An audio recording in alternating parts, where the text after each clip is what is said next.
Let's see. Hi everybody, welcome back to another writing advice of the week. My name is E.S. Foster, and I am super excited to be hosting another one of these. Today I am once again going to be talking about fantasy. It's one of my favorite genres to write, and I'm really excited about this article.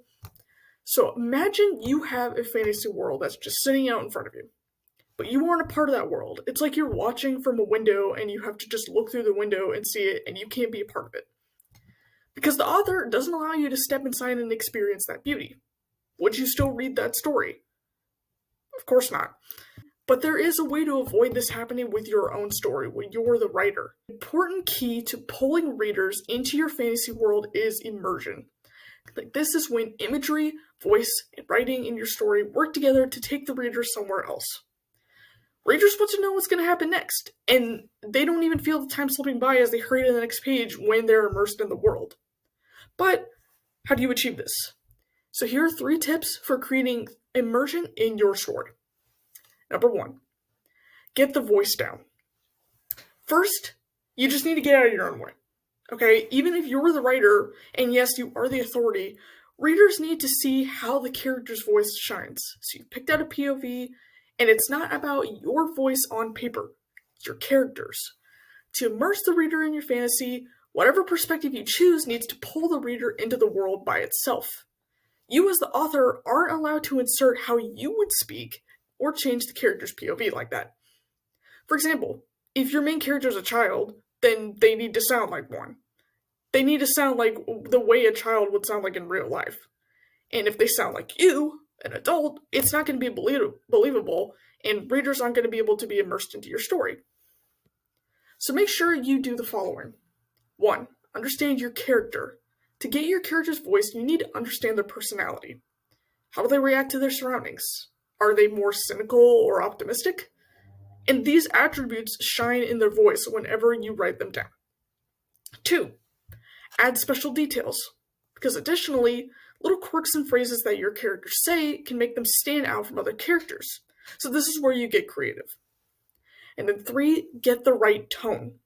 Lastly, once you understand your character's personality, how does your character's attitude manifest in their words and eventually their actions? Ask yourself what they might sound like, how they might approach the situation. When a character speaks, the general tone of their personality comes through with each word. So that's how you get your character's voice down. The next step is to include the right description or imagery. So next you need to include the right description that allows your readers to immerse themselves in your world. And sometimes writers focus on random details too much. The readers don't need to know this stuff. They don't need to know it right then or at all.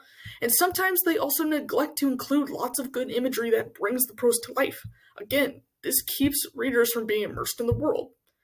Also, unnecessary details weigh the book down and keep readers from getting into the story, while the lack of imagery keeps the readers from envisioning what you want to convey. So how do you approach description? 1, focus on the senses to describe things. So imagine you need to describe a tree, and by a stroke of luck, your readers have absolutely no idea what a tree is.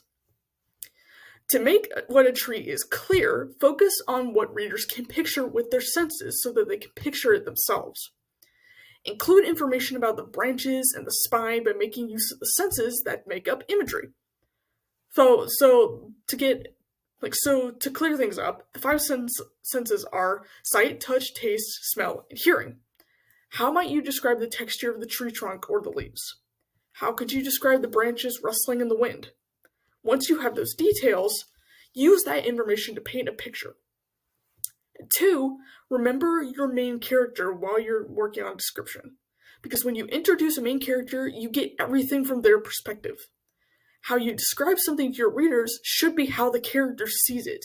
For example, if your main character is a child, like what we talked about before, how might they describe the fantasy city they live in?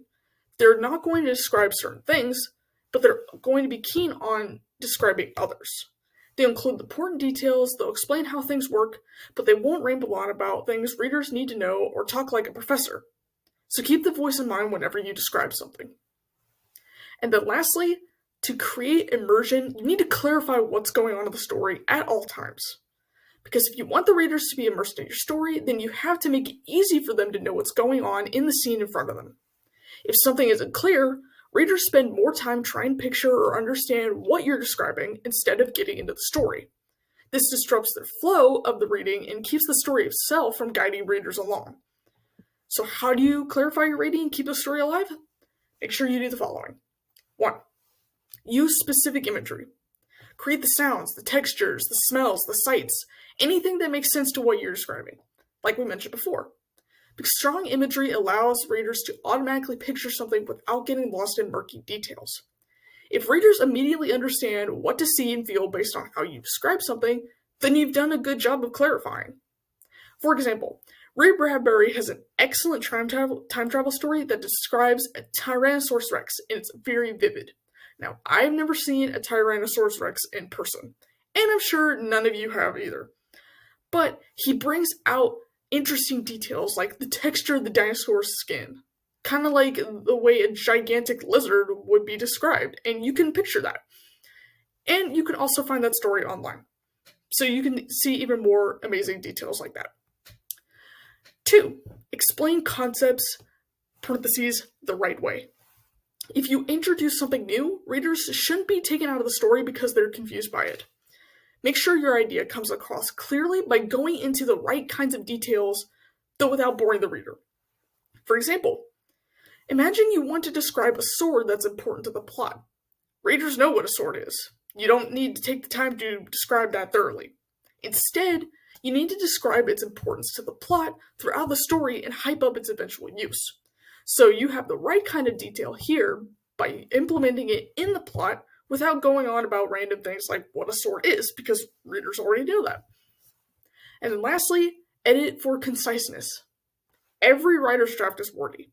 When you go back, make sure your writing is as concise as possible, because this is the ultimate step to clarifying.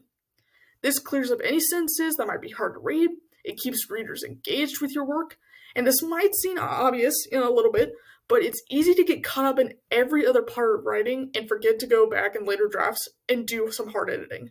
Jeez Louise. It's easy to get caught up in other parts of writing and completely forget to go back in later details and do some hard editing. You might think, hey, I'm an editor, it's their job to figure this out. But you as a writer still need to be very conscious of this, because it will improve your writing over time.